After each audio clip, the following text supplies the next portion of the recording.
What's up, Timmy? Welcome to the Ghosts of Plum Run Hour. I'm Tim Russo, author of the Star Wars series for Leftists, Ghosts of Plum Run. We have an emergency edition of the podcast today. Should I give everybody the news? Give everybody the news that Omicron has joined the fumble and the drive. Tim, you got it all wrong. The Browns are going to the COVID Bowl. Breaking Get excited. Breaking news. Browns have a new quarterback named Nick Mullens.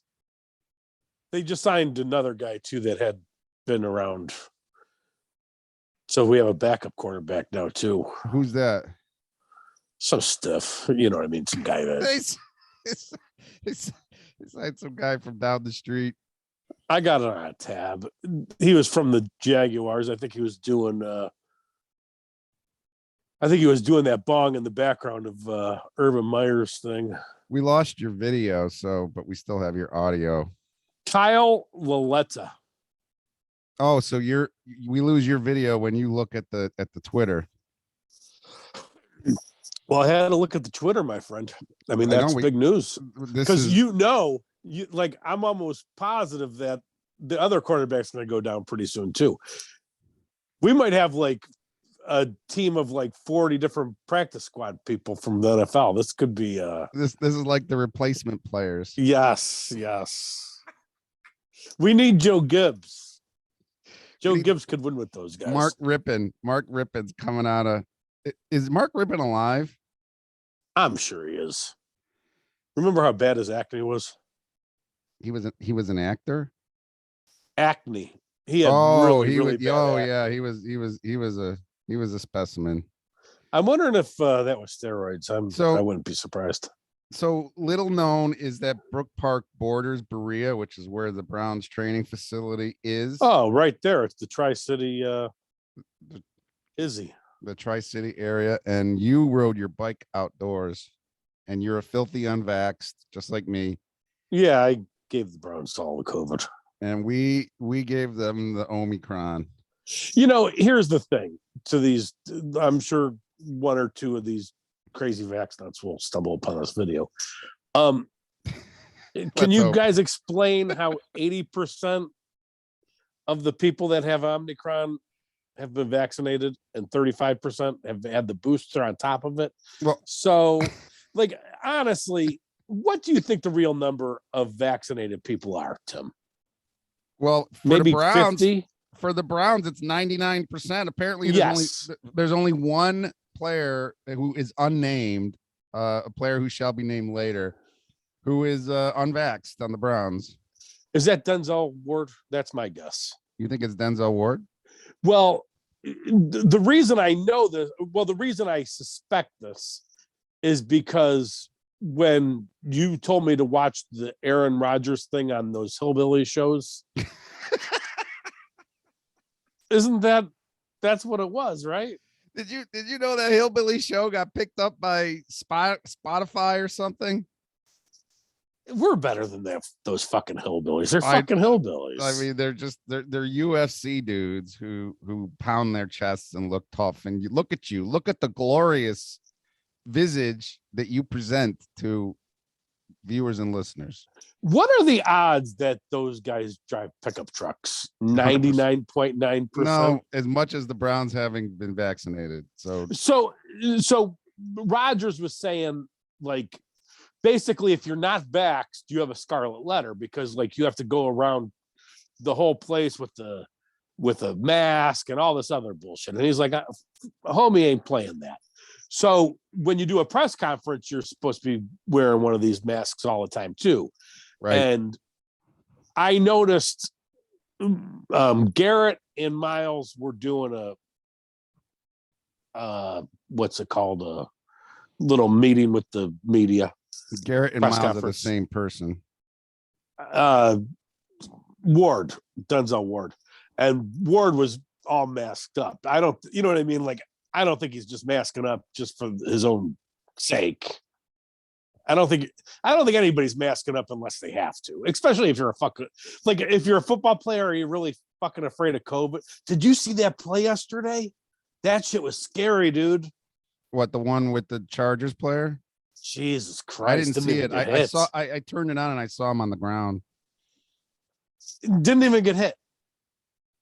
It actually reminded me, and I looked it up. I'm sure you've heard of stingers before. Have you ever had a stinger? Yeah.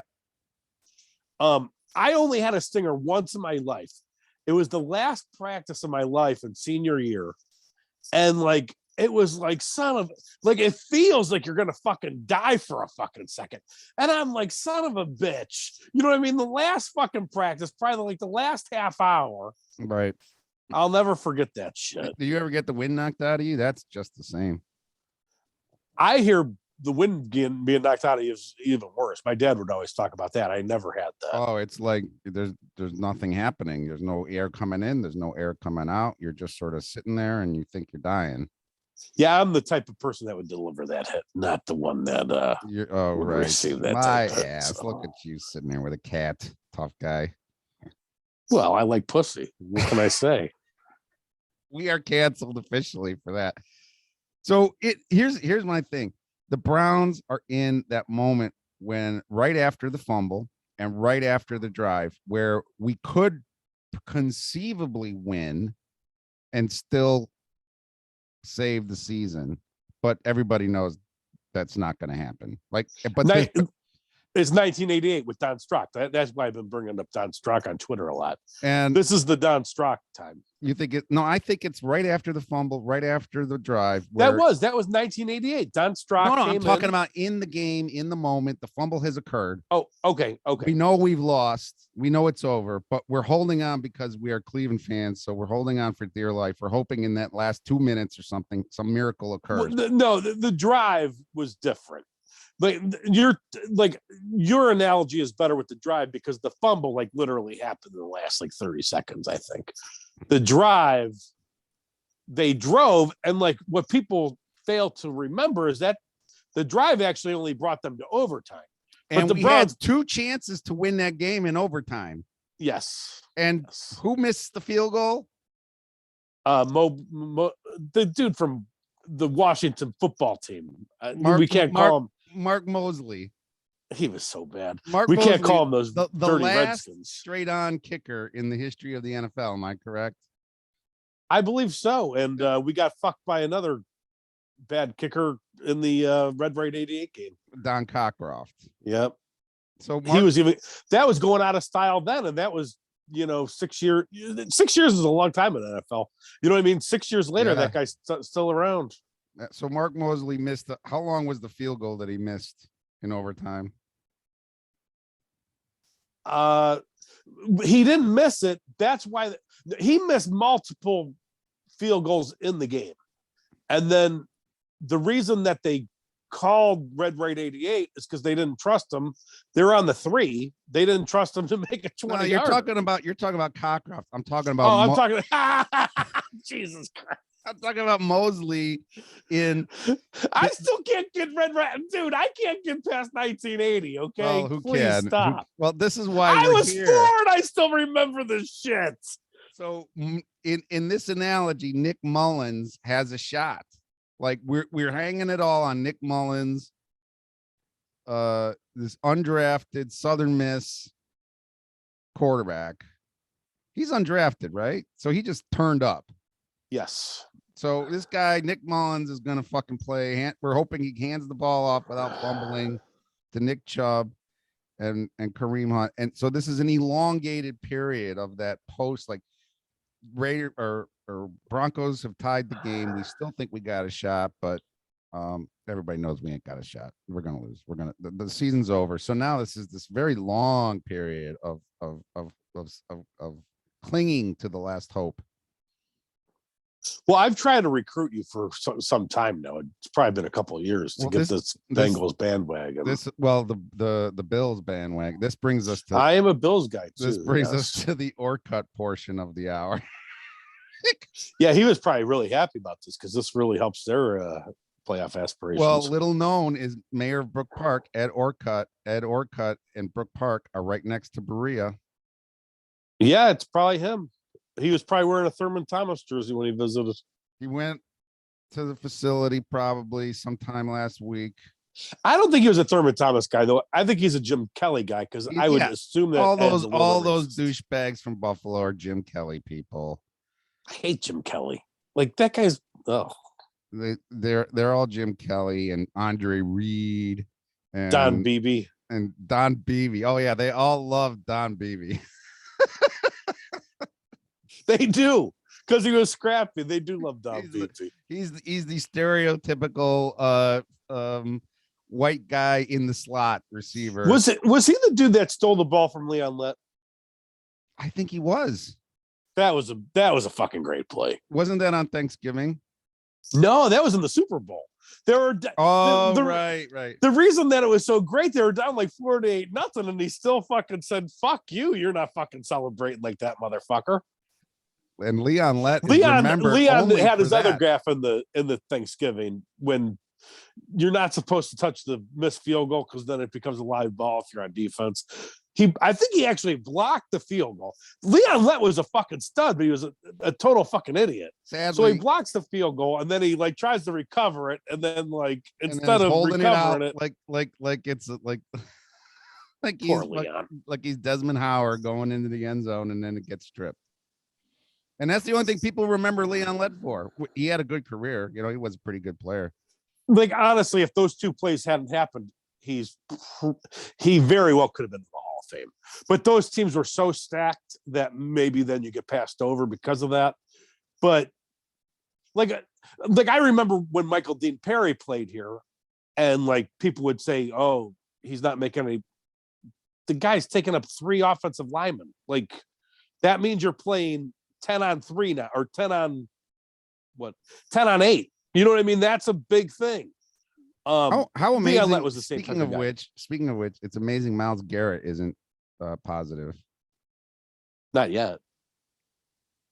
Well, that should almost killed him last year. The news is coming out rapidly, which is why we're on this emergency edition. No, here's the deal. Like, I'm sure people haven't followed it as closely as us. The NFL says like they shouldn't have had a test again.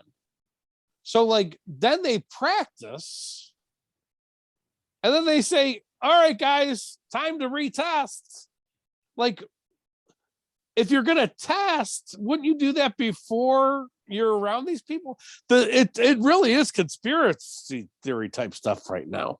But the NFL, as much as the NFL hates the Browns, which they do, they probably hate the Raiders even more. So they're not.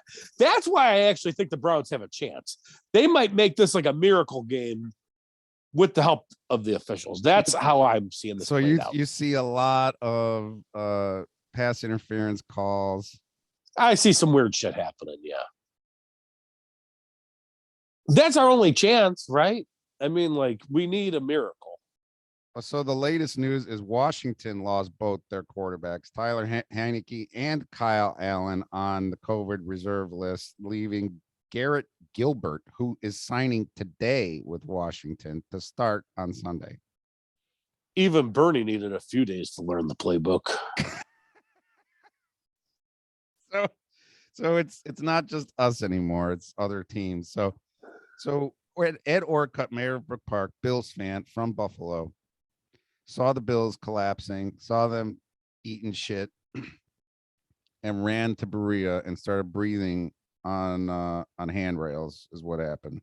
So you're trying to make me an Ed Orcutt guy. Like, I don't really have anything against him, and now that you're saying that he's trying to help my Bills, like, oh, he's all over. I mean, he's Bills Mafia. He's going down there to breathe on the Browns. That's for sure. And I he's probably vaccinated. All of these tough guys claiming that they're patriots and freedom fighters. I'm 100% certain they're all vaccinated. Have you been following that Twitter thread of mine that the vaccine? And like, it's funny, like the only thing that's gotten action, you know what I mean? Like, I used to get action all the time on there. These people have fucking gone crazy, and like, I'm like disputing things with facts, and they don't want to like hear the facts. It's like the whole team is double vaxxed, booster. Stefanski got the booster. But you still cannot say the vaccine doesn't work. Nope, not like you might get canceled. The leader, this might be the end of the Cleveland Leader Twitter feed if you keep going with this. But like, isn't a vaccine supposed to, like, I remember the whole thing was stop the spread, right? That was why you got vaxxed. Well, that's out the window now. But like, so why do I fucking need these boosters and these fucking shots? Like, I'm still fucking a walking fucking virus. So Ed Orcutt, do you think Scott Shirai is vaccinated? 79 years old, moved to Brook Park 6 years ago to start his new media career. Actually, you know what? Scotty might be an interesting interview because you're maybe supposed to book that. Maybe he hates the American people because of internment camps. Let's think about that right now. Well, he's got an axe to grind there.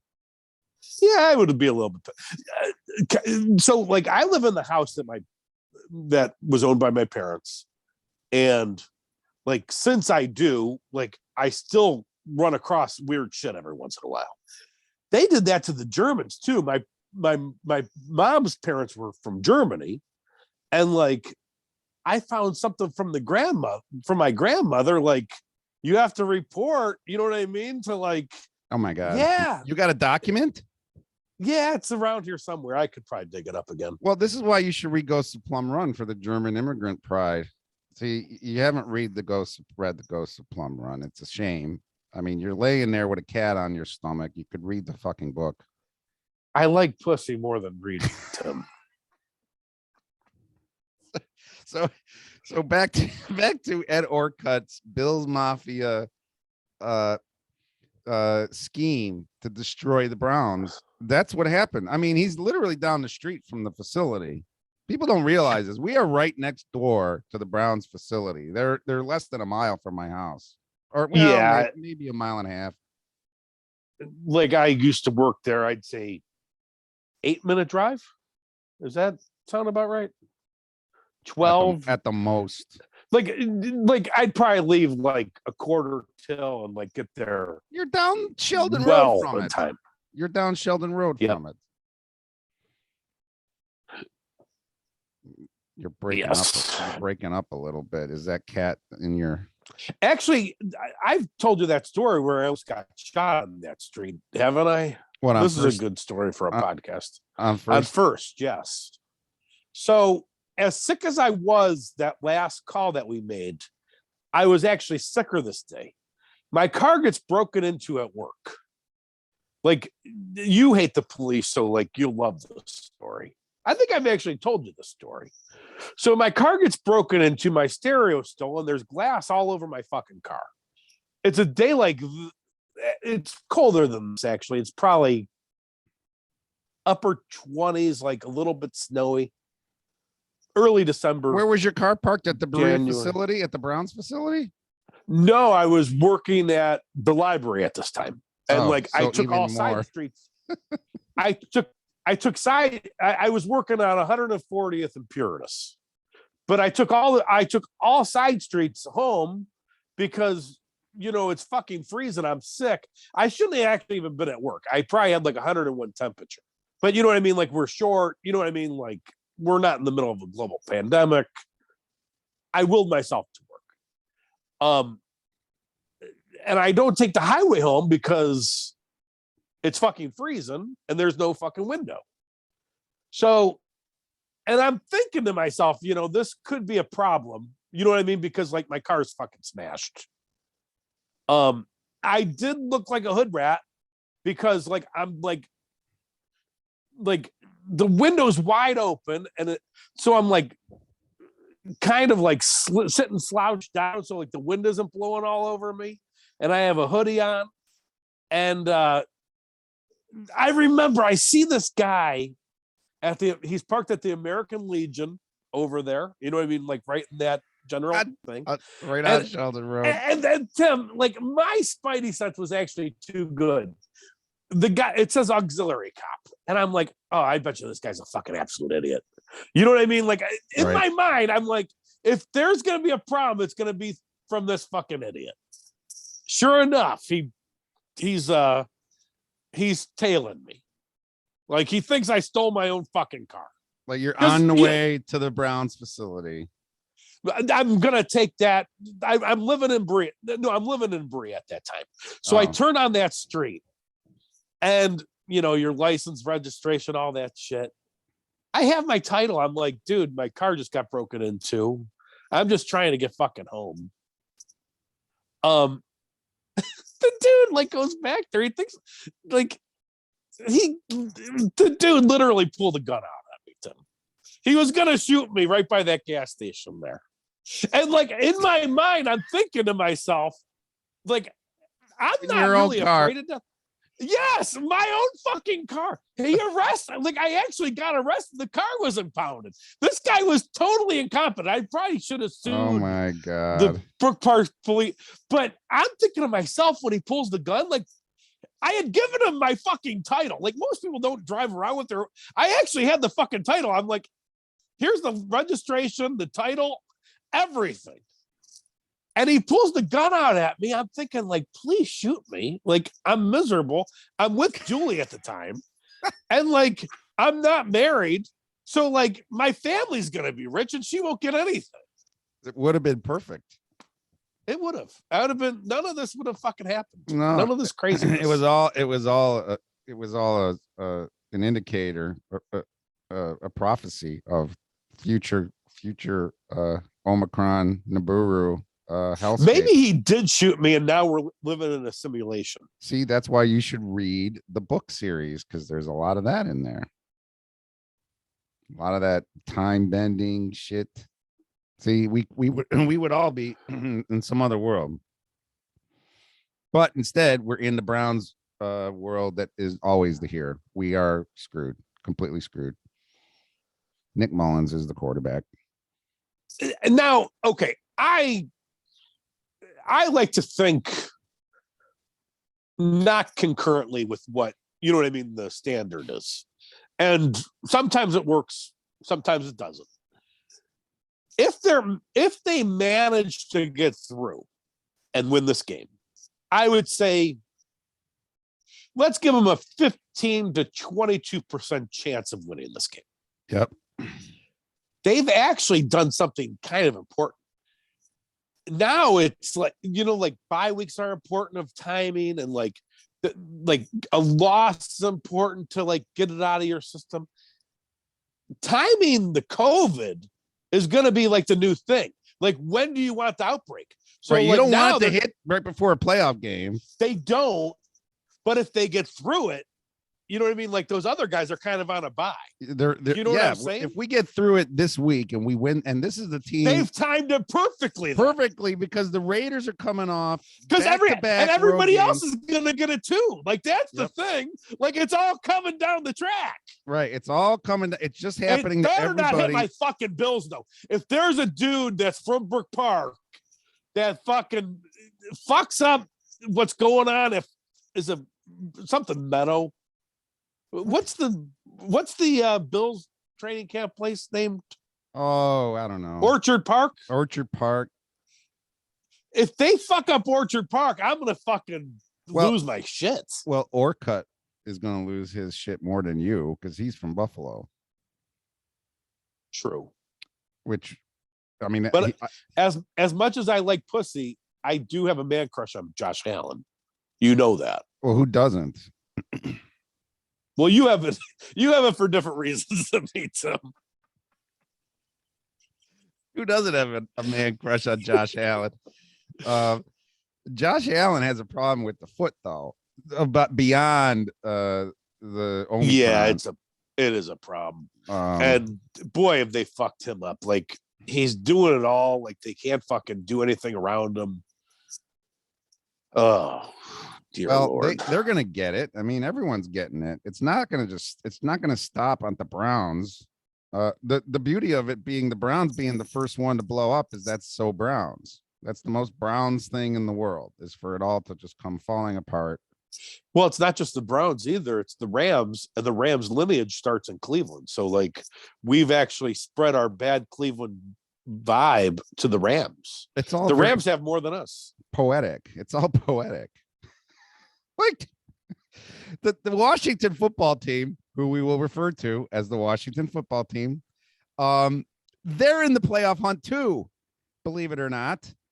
They just lost both quarterbacks just like we did. So now they're down to some dude who no one's ever heard of. What's his name? Garrett Gilbert. I think he actually Gilbert. I think he actually used to be a starter. I think he used to start for Jacksonville, if I'm not mistaken. They're all going to lose their quarterbacks. Both quarterbacks. That's what's going to happen. All because they all sit in this quarterback's room. Quarterbacks are constantly talking to everybody else. The quarterbacks are going to be the ones that get screwed here. That's why Nick Chubb and Kareem Hunt ain't positive. Running backs don't have to worry about that as much. I think that's the key for the Browns, is that if they do a Bill Belichick and run the ball 95% of the time, and Nick Mullens maybe throws 3 times like Mac Jones did, that's fine. You could win the game like that. Going back to that game, the Bills-Patriots game, what Belichick did there, not only, okay, you're showing your supremacism by just stuffing the ball right down their throat, but it was windy and shit like that. And like, right. So the Bills head coach, like, didn't know it was legal to throw the ball at first. So like their first quarter and a half, they're like doing the same thing. They're not the same offense at all.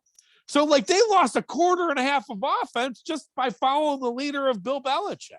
It was brilliant. And I'm sure Belichick did that on purpose. Well, on purpose. That might be his greatest coaching masterpiece, is that game.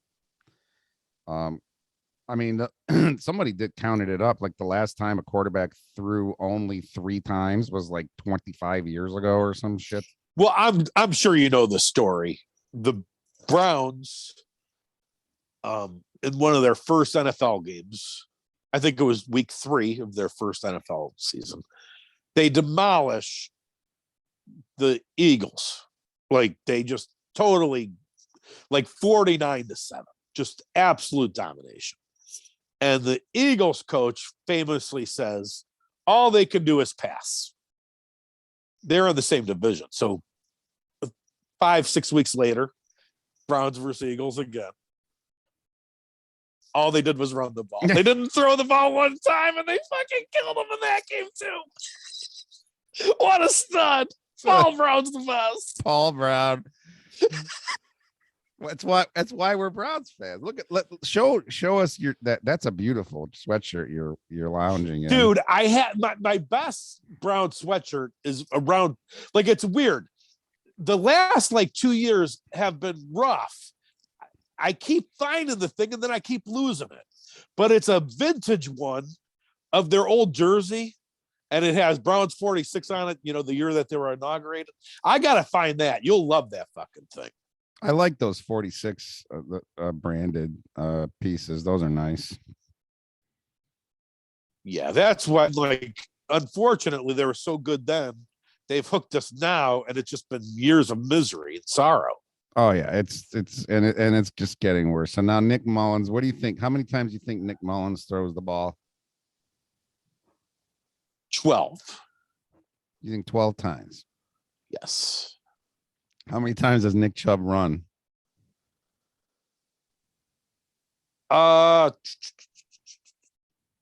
26. Problem is, half the offensive line is gone too. It's a problem. But we do have the best offensive line coach, and he keeps these guys ready. He plugs and plays everybody. They're going to have to go 2 tight ends. Like, how many tight ends do we have healthy? There's a bunch of tight ends. I don't think we have that many of those either. Njoku just came back. Njoku doesn't block. He barely catches. He's a big disappointment. He should be a better player than he is. Well, he's the old adage. He looks like Tarzan and he plays like Jane. He's the perfect name for that. He plays like Jane. He just kind of fucking doesn't. He gets a really good catch every once in a while. Really good run after catch every once in a while. Yeah, he makes some hard plays and he drops all the easy ones in the most crucial times, it seems, too. Like, you need a first down. You need a first down. He's wide open and it bounces off of his numbers, or he misses a block. Like, he doesn't block. He's gonna have to block. This is gonna be an interesting game. I mean, if the Browns can beat the curse of this team, this is a game where it has to begin. And not only does it have to begin tomorrow. It has to continue for 3 weeks. In terms of Twitter and social, like, it's been a fun week. Like, my Tim Couch tweet that goes along with that one, the MMA guy, where you told me to jibe him a little bit when I told you Mike broke his, but like, Tim Couch is saying that he has to, and like, I'm actually correct. If Tim Couch made a comeback to the NFL, he'd have to serve a PED. He doesn't want people to remember that. Well, I wish that would have got kept. He should have kept his mouth shut. Is what he should have done. But he saw everybody. But he saw everybody having fun with who's going to start for the Browns, and then he has to pipe in. It's like, dude, no, don't remind us that we could have taken Donovan McNabb instead of your fat ass. I mean, he's a guy who needed the PEDs. He was like, he reminded, that was the height of the steroids, wasn't it? Tim, I've told you this before, but it bears repeating. And like, people don't, like, people in Cleveland, there's a lot of people that still think that he was decent. He wasn't decent. Like, I bet you Mullens is actually probably as capable Couch of quarterback. Was never good. He had Tim one good play, a bomb, a Hail Mary pass, and that was it. Tim, at this time, like, I was so immersed in football, like, that I worked at the Browns complex. You know what I mean? Like, that. Then 4 years later, like, I watched college football more than any human being. Like, I knew more college guys than those scouts. I'm not even being funny.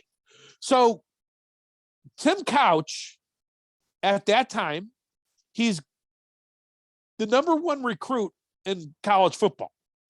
And he had Ohio State on the list. So I'm following him very closely in high school. He goes to Kentucky. So I'm thinking, wow, this guy's going to Kentucky. I'm following Kentucky. You know what I mean? It's like the early age of the internet where you can follow, most people probably don't even know this, So I'm watching Kentucky, and Tim Couch is heralded quarterback. Kentucky hasn't been good since Bear Bryant's been there. That was a long time ago. Yeah. He loses the starting job. Kentucky has their best season since Bear Bryant with the other guy. The boosters are so mad that they fire the coach, and they have to. And the coach says, well, he couldn't run the offense. He doesn't have a strong enough arm. So they have to, like, totally reconfigure the offense for fucking Noodle Arm. And we think Noodle Arm's going to run a fucking NFL pro offense? Insanity. I was sick to my stomach when they drafted that motherfucker. And then I was pretty much done with it.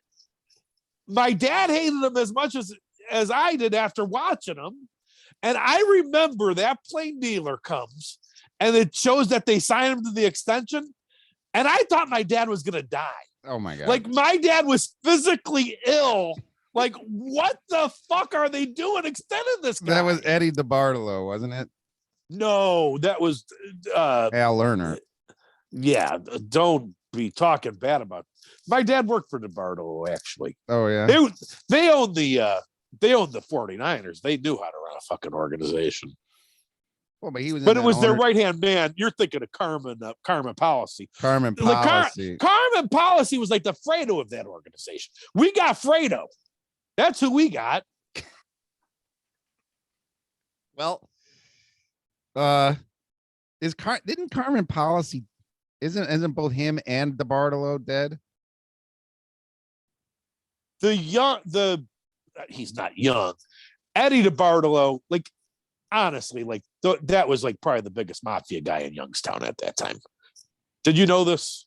Yeah, with the Youngstown situation with the DeBartolos, and who was the other family that was tied to the trafficking thing? I forget that name, but yeah, the same. The granddaughter ran for state rep. Remember her? Yep. What the hell was her name? I can't remember it either, but now, like, they kicked Eddie DeBartolo was the old man, I think, right? Eddie DeBartolo, and who were I forget the name of those. So then then his son took over, but then he was bribing a Louisiana governor for some casino license or something. Oh yeah, all that casino shit came unraveled. Yeah. I want to say Capri Cafaro. Yeah. It was the Cafaros and the DeBartolos that ran Youngstown. And when DeBartolo got into this Browns ownership situation briefly, it was like, oh, the mafia just took over the Browns. The Youngstown mafia just took over the Browns. And that's when the Cafaros started to raise their heads again out in Mahoning County to run for shit. Speaking of which, Orcutt, how upset do you think Orcutt is that this 13th congressional district map comes out and he could run for Congress and win that seat from Brook Park, but now he's stuck being mayor? I think he's stupid, but I don't think he's that stupid. Because, like, Tim, if me and you would have made us think about Orcutt, you know what I mean? Like, I don't really give a fuck. But, like, if I would have gave a fuck at all, like, he would have got elected. You know what I mean? Like, there's so many holes. And I'm wondering, has anybody brought up the fact that he just moved here from Buffalo? I don't even. Are we the only ones who thought of this? These Brook Park people aren't the brightest people on the planet. Is that true? I'm close enough to Middleburg where I don't have that stain. Like, that's the thing.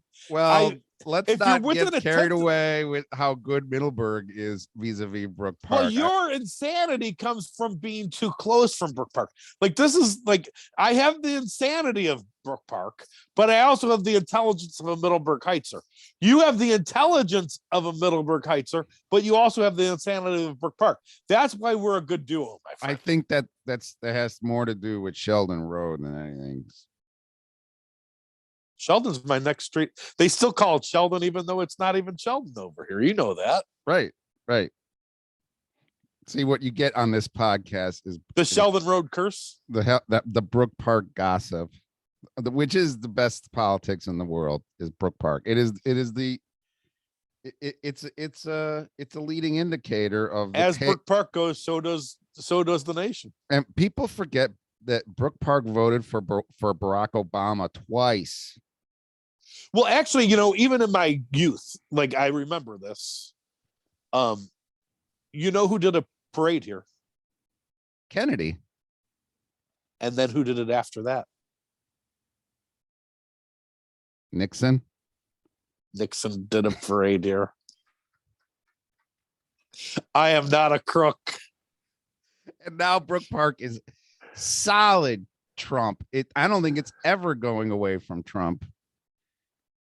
You know, like, honestly, like, these Democrats have gone so far off kilter. Like, I still have never voted for a Republican in my life. Me neither. And I'm never gonna. I might vote for Trump next election. But you're supposed to not vote. See, the beauty of our situation. Yeah, I won't.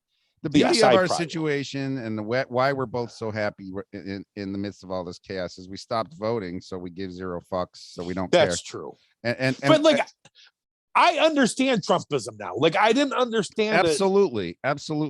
Like, and actually, like, although we didn't understand the mentality of it, we understood that something was happening, and we understood it right from that first debate. Like, we're like, the game has changed. Yes, I was at your brother Mike's house, the perfect Trump house. Yes. Will Mike get upset if we describe the setting? I don't think he'd care. So no studs on the wall. So this is the first Trump debate, where he literally announces 2 weeks later he's at the top of the polls and in the center of the stage, and you invite me to your brother's house to watch for the leader editorial board meeting to watch. There's a bed in the middle of the living room, covered in God knows what. There was no, the walls were down. No studs on the wall, like down to the studs. The walls of this house were down to the studs. And there's a bed in the middle of the living room, right in front of the television, where Mikey is prone across the bed. drunk as hell. Like empty liquor bottles. And my memory of that is when Trump, what did he say that got Mikey to go insane? It was Megan Kelly. Oh, it yeah, was he does the bleeding Megan out of you Kelly, wherever. bleeding from her wherever. And Mikey jumps up and becomes this lunatic and starts screaming in my face. He's gonna win. He's gonna win. Trump's gonna win. Trump's gonna win. He did win it right there too. Like Mike was right. Actually, he was. Your brother was spot the fuck on, and I didn't. The best political analyst in the country. Which and the debate was in Cleveland, which made it even better. Like, oh my god! And it's in this falling apart Archwood Dennison. Perfect. Like he lived in this hood that was falling apart in Archwood Dennison. And at one time, you could tell that house was pristine. Like that was old money. Oh, it's an architectural jewel, that house. And I remember walking in and looking at it down to the studs, and I'm like, this could be really, it would take maybe $20,000-$30,000 to make this house really nice. Because it's one of those 1920 Make America Great Again. Yeah, there we go. Right, it's exactly what was going on. So we're sitting in the end of the world. Nibiru already hit Mikey's house, and we knew it from that moment. The Cleveland Leader editorial board meeting, I believe it was June of, or was it July of 2015? It was July 2015. At that time, like that's when the site was about to die, I think. Well, no, that was right before issue 3. Right before we started on issue 3. Remember, Tim, I remember telling you like a week or two later, maybe we should just like, I thought it was actually immoral to like say, okay, now we should go for Trump. But if we would have probably been world famous journalists. Cause like, oh yeah, we did actually see it coming. We would have made, like we were too afraid to like, we would have made Breitbart. We would have made Breitbart now, look like pussies. Now the Democrats are openly saying like they don't believe in the First Amendment. Like this is insanity. Like absolute crap. Biden wants to fucking pick a war with fucking Russia. All of which is to say, what the fuck? All of which is to say, Brook Park is never not going to be Trump country. I mean, that Parma is too. Parma's going to be the same. That's going to stay Trump country. Middleburg probably going to stay Trump country. Berea is the spot that's going to be the swing, because Berea might stay Democrat just out of the pure location of it around the college. It's probably got a good 15-20% African American. There's some, but the African Americans are peeling off and going to Trump too. They are, yeah, and rightfully so. Like, he gave them money. He gave them money. He gave people. You give people money, they're going to vote for you. Why is that hard, Tim? When like there's people out there that person on Twitter today, vaccines never hurt anybody. Like, I'm sure every black person in America knows that story about Tuskegee and when they gave those people syphilis. Yeah, that's one of the reasons they don't. It never hurt anybody. They gave a bunch of fucking people syphilis on fucking purpose. Jesus fucking Christ. That rant should have been. What syphilis, Tim? No, thank you. I say no to syphilis. I do like pussy, but no to syphilis. This should have been in front of the brown paneling in your house. This rant that would have made it more Brook Park. Although this is pretty good with the pillows, and you're laying there with a cat. The cat has left me. Well, you dumb scared. Bitch. I'm sure you scared the cat. Nah, she sees us all the time. You gave the cat the Mikey treatment. Trump's gonna win. Trump's gonna win. I told you, Trump's gonna win. Trump is the luckiest guy in the world for having that election go the other way, because it's a fucking nightmare. Like, that nightmare wasn't going to stop. Although, actually, maybe he wouldn't have force-fed that vaccine. It was the force feeding of the vaccine that's actually made this waterfall. Maybe that's what he'll use to Yeah, he's got to figure out a way to get around this because this is his vaccine. So and he's got the vaccine. You know what's funny? We haven't talked about this. I wanted to talk about this today. Reflog, I guarantee you, Reflog McNeil got the vax. How did you come to this? Like you said that on message, but I don't really because he's not understand doing what you're doing. He's laughing at the fact that the shit don't work. All he's doing is, oh, we're fucked. Oh, we're fucked. Oh, we're fucked. Well, here's what I figured out from him pretty quick in that game. He obviously came to prominence with the parade. The 0-16 parade. What's his real name? McNeil. Yeah, but does he have a first name? I don't know. Anyway, Gerald McNeil. Gerald McNeil, the best Ice Cube there is. Ice Cube call out. Did not expect an Ice Cube call out on this podcast, but this for the listeners, it's this guy on Twitter, Reflog _18 McNeil. He's famous for calling for a parade for the Browns when they went 0-16, which was one of the greatest events of Cleveland sports of our lifetime. I've been to Super Bowls, I've been to World Series. There was nothing like that. There was nothing like the Browns 0-16 parade, and this guy gets full credit for that. Due props to him. Now, other than that, he's got the vax. I guarantee you, this guy took the vax. Now, as I was saying, I think I'm 98% certain that he has a big connection to the media. So he's the media himself. These media people, he knows somebody at Fox 8 or at ESPN Cleveland or whatever. Remember, he was getting all those interviews. Yeah, he was on the radio. Triv was sucking up to him. Now Triv is dead. Sadly, he got boosted. Well, he got boosted. Yeah, that was the problem. So yeah. Actually, Tim, a source tells me that it was stress. The stress is going around. It's a weird thing. It's almost like the stress is infectious. Like it can be put into you with a needle almost. Strange how the stress works these days. So anyway, McNeil, I think Reflog is vaxxed, and I think that's clouding his coverage of this because his coverage of this should be the same coverage you're giving, which is the shit doesn't work. Why are we doing this? Why are we fucking our team up for stuff that doesn't work? We're chasing their tails with these tests and it's ruining the Browns. That should be his take. Instead, his take is, oh, whoa, it's the Browns. Tim, I could show you what, like normally when I would tweet and like what the impressions I got, and like you said it after I had, thought. They turned down my volume really quick. Oh yeah, you are in the. I don't think he wants his volume turned down. Even if he isn't vaxxed, he doesn't want that volume turned down. He is vaxxed. I guarantee you. All these media types got vaxxed. They don't want to talk about it. I can tell that these people have started going crazy though. That thread that I did today, it showed insanity. You know what I mean? Crazy. Like if you look at the Browns. What's going on with the Browns right now, and your conclusion is the vaccine works, get more of it, you're a lunatic. You're out of your mind. The first response on that thing was a vaccine isn't supposed to stop the spread.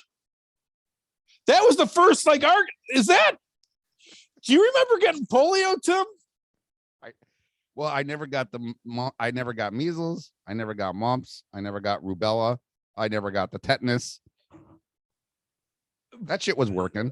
I would take a vaccine if it worked. This one don't work. Exactly. And then, I'm sure it really grates them when you say, well, you don't really know the long-term effects either. Because, that's in their back of their mind. This thing could turn out to be whatever the fuck they want it to be. Which brings us to Mikey. Oh, Tim, one more thing that I want to discuss. Because that comment of vaccines never hurt anybody. I'm not 100% sure about this, but I'm pretty damn sure. I'm pretty sure that the biggest breakthrough in scientific study was done by the Nazis, which isn't good, but they were using gypsies and Jewish and the outlaws of society as their fucking guinea pigs. And they were poking them and prodding them with all kinds of shit. That's actually pretty much verified it. But vaccines never hurt anybody. They're using people as guinea pigs, and you're the guinea pig now, you dumb motherfucker. We're gonna get canceled so many times over this. Maybe this kibosh is my YouTube channel if I put it on the YouTube. Is that a bad thing? The YouTube's already dead, so kibosh away. You know, I mean, they killed my YouTube channel. I had one of the biggest YouTube channels in Cleveland history. Well, you were actually well ahead of the curve. Like that. Nobody knows me for anything except my YouTubes. Those YouTubes. Keith Olbermann like made you like a weekly thing, and now Keith Olbermann had that video on all the time. So did Rachel Maddow. Back to it like a month later. Oh my god!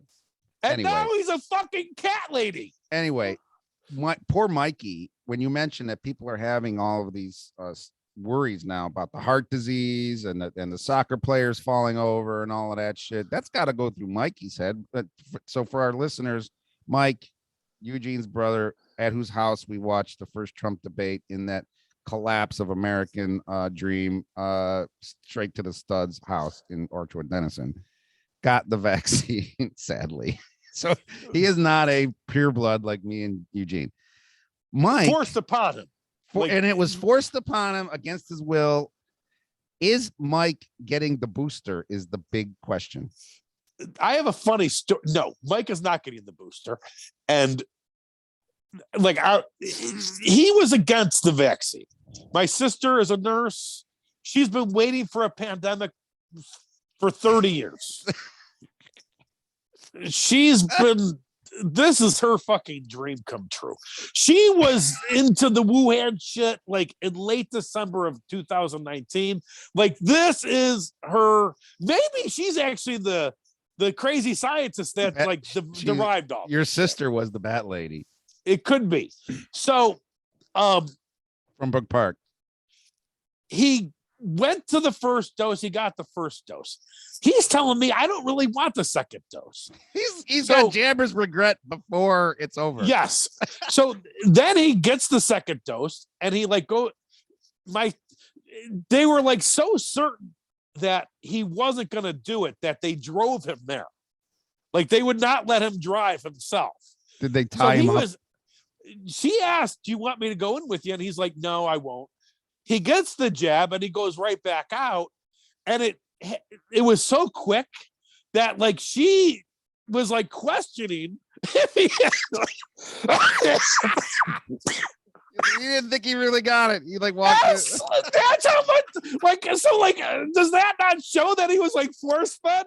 Like they knew that they were force feeding this motherfucker. So now poor Mikey worries. I bet he worries. Well, the saddest thing of all, like I think really the greatest immunity that you could have if you've had the virus. You know what I mean? Then you've had the DNA that well, that's all proven. There's a lot of proof that previous infection is way, way better than the vaccine. Well, I told you that he had the vaccine. He had the COVID before, right? So he fucked that up. You knew that, right? Yeah, you told me he got it before he took the vaccine. Where did he get it, Tim? His sister? No, where did he get COVID from? That's what I'm wondering. Where? I don't know. What's the most perfect place for Mike to get COVID? The casino? Better, much better. Thurston 10? Think outside the box. Think the most perfect place that Mike. Think of the man that jumped up on the bed when Megyn Kelly was bleeding from her whatever. He went to a Trump rally. Where was the Trump rally at? Oh, this is in 2015 or 2019 or 2020. This is 2021. The early stages of 2021. In Wellington? The one in Wellington? No.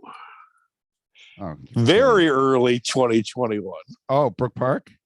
No. Oh, you're killing me here. The insurrection! January 6th, Washington, D.C. Mikey was at the COVID. Wait a minute. You never told me Mikey was at the insurrection. And he got COVID there. Mike hardly even leaves the house. Why did he go down there? You know, Mike actually doesn't do much. Mike actually, he really wanted to go to the 0-16 parade. He did not go. And he regretted it. Well, everyone and he was does. It was 0 degrees that day. I mean, that's why nobody went. I took my phone out and it froze immediately that day. It was -25 with the wind chill. Mikey went to the insurrection and caught COVID. Yes. And then comes back, survives COVID, gets the vaccine anyway. Mike is so proud of himself for going to that. And I don't blame him. How did he avoid going up the stairs? Because that's the kind of thing I think your brother would have done. I'm glad that he did. Oh, he would be on the FBI's radar right now. They'd be crawling up his. You know ass. what? He actually might be vice president. Mike might actually saw that through, and Trump might have said, "Okay." He might have been able to hang Pence from.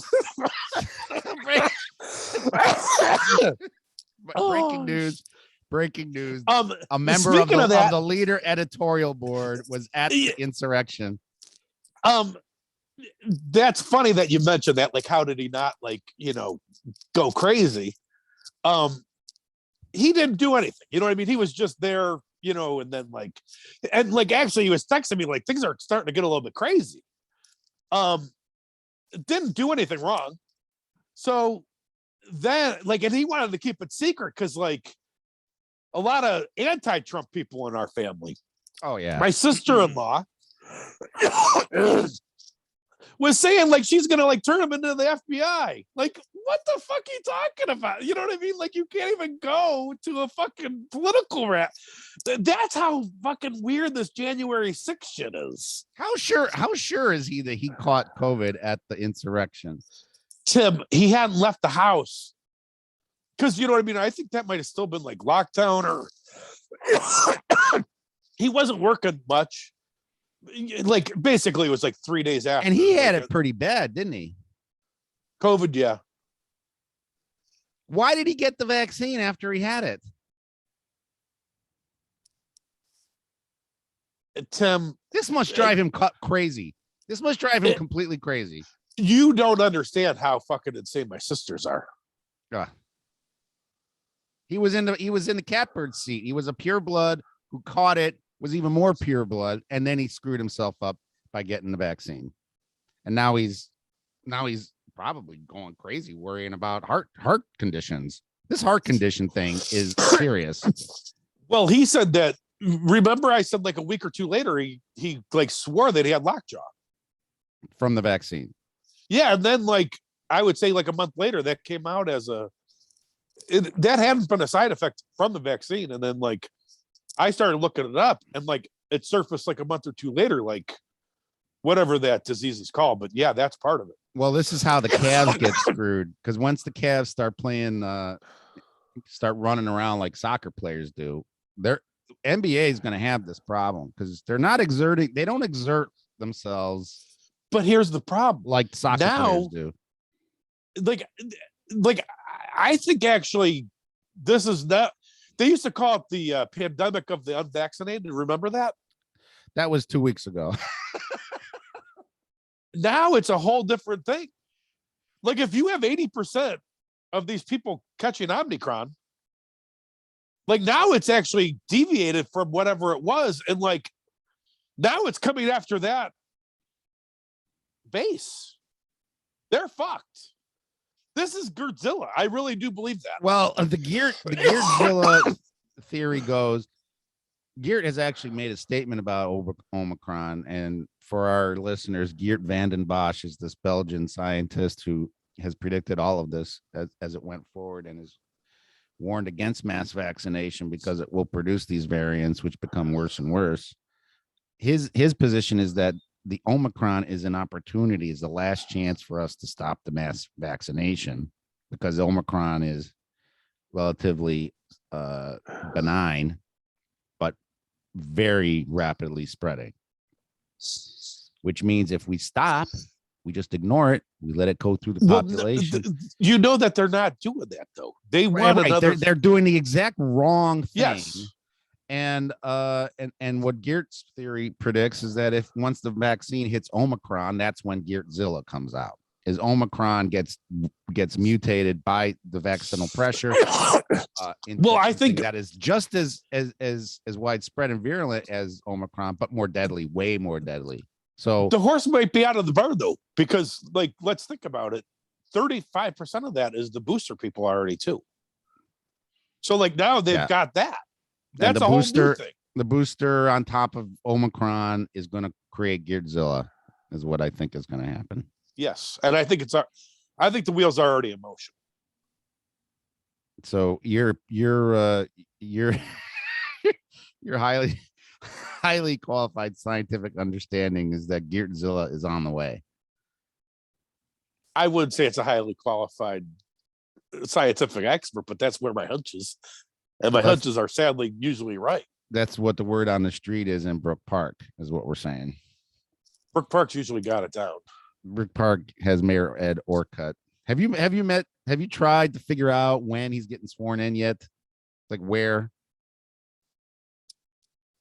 Aren't we going? I'm kind of in denial over this, Tim. Why? That I'm a lifelong Brook Parker, and like now we've got some guy from Buffalo running the show. Why would you be surprised? We got Leon Bibbs' kid running Cleveland. Jesus fucking Christ. Can we have Jane Campbell back? Justin Bibb is Jane Campbell. Can I adopt a trash can? Is he going to do the adopt a trash can? I'm sure something like that is in the works eventually. We're going to adopt a trash can or a bike lane. We're going to adopt bike lanes. You know, I've obviously spent a lot of time downtown in my day, and I'm wondering if this was on Leon Bibb's like radar for years. Because like I'll tell you, for like all the people that are around Cleveland, Leon Bibb is the one I would see at like Tower City like regularly. Like I think this might have been like a 35-year campaign. Oh, no doubt. I mean, a guy like Leon Bibb is at the very height of Cleveland power, and he's running with all of those people, and they're all scheming. They're all scheming just like, Tom Coyne. I mean, Tom Coyne's only regret is that it's not him that's still mayor of Brook Park. And he still kind of is. Tom Coyne might run for that congressional seat. You're right. The 13th. That's actually perfect. Should I tell him to?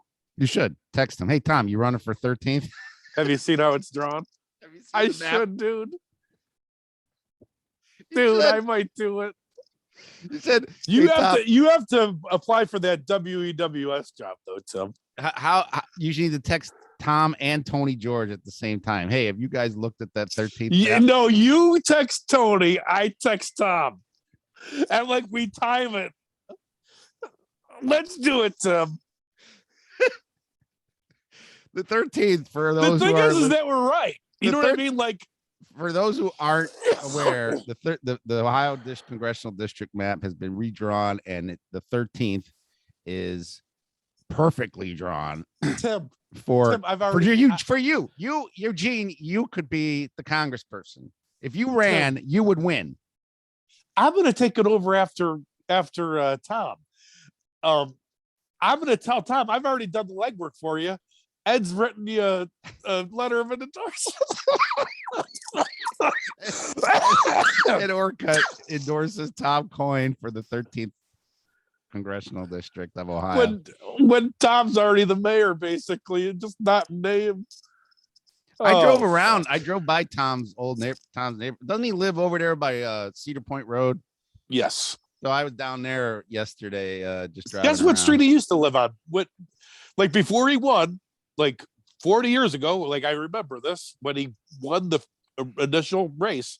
Guess what street he lived on? Rupel Road. Nope.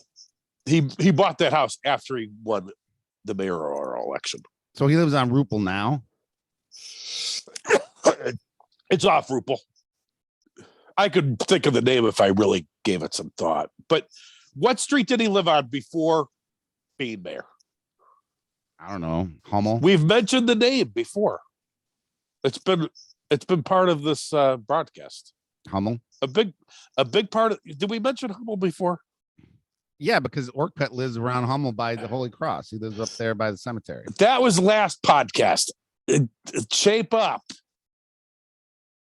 What is the main street that we've been talking about in Sheldon. Brook Parkland. Sheldon. He lived on Sheldon, right across, right around the corner from me. From your house, from Schaff? Yep. And now he moved on up to Rupel Parkway. I could get into that story too, but that's for offline. He told me that story too. Do you think Tom Coyne knows that you're doing the Cleveland Leader Ghosts of Plum Run podcast on a regular basis, discussing Orcutt and Brook Park? Well, when I get him elected to Congress, he will. I bet Tom Coyne's thinking about it. It's perfect for him. It really is. You're right. That's a Republican seat. It's already a crowded primary on both sides. There's like 2 people on each side already. Who's running? I don't know. I just saw a story. They were like, oh, so and so's in the 13th district primary, and who is Bess's person in the state legislature? Oh, geez. Oh, that dude from Strongsville. Pat Coyne. He's long gone. No, the other one. I think he actually is related to Coyne too, though. Oh shit, what's his name?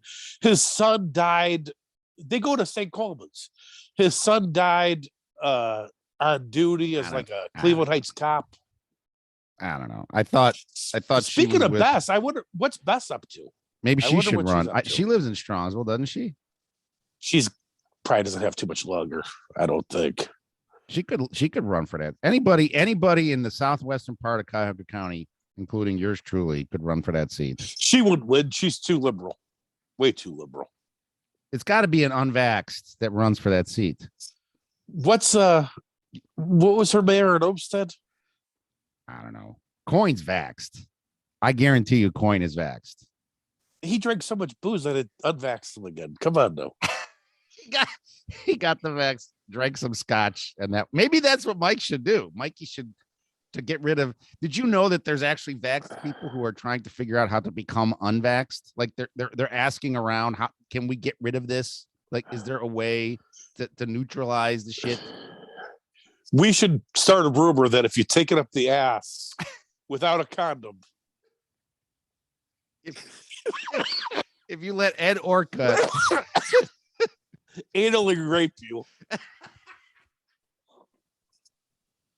you're free of the vax. He sucks it out. It gets sucked out your ass. That's gonna get us canceled. That'll get us canceled for sure. For giving advice like that. Are we done? Are we? Is there any news? So. Is there any other news? Did the Browns announce new positive? I think they're announced. That's not too far from the Hebrew where that's going to hit. So, like, should this come as any shock? What, Thurston 10? Thurston 10's not far. I would say a mile and a half from the Browns facility. Yes. UCLA on COVID pause, and Ohio State cancels basketball game. Cleveland State's canceled. They were supposed to play Duke. So the whole damn sports world is being eaten alive by COVID. But everybody's vaxxed. Everybody's vaxxed, and this will end. I guess this will end the Browns. Omicron joins the Browns lore. Is it the fumble or the drive game that the Omicron situation most resembles? I think you're right. It's the drive game because we had a shot. Yes, we had an overtime. So we're hanging our chances on Nick Mullens the way we hung it on. Was it Jackson that always hit that zone? Jackson just got hit for the touchdown. Right. Mark Jackson got hit for the touchdown. We go into overtime. Is it Don- scary that we remember this Brown shit so well? Mark Mosley misses a field goal. Mark Mosley did miss a field goal in that overtime, did he not? I don't remember, but I don't think he did. That field goal was no good though by Denver. Right, that field goal was no good, and that's how the Raiders are going to win on Saturday. They'll win on some call. And remember that kicker didn't use a shoe. He used to kick literally without a shoe. Oh, the kid, yeah, the guy from Denver, Something with a K. Rich Carlos. Carlos, yep. I was going to say Carlisle, but I knew that was wrong. On that note, we're going to end this call. Thank you for listening to the Ghost of Plum Run Hour special emergency Browns COVID edition with Eugene McCormick of the Cleveland Leader. Anything else? Any last messages? Merry Christmas, Happy New Year. Merry Christmas, everybody. See you on the other side.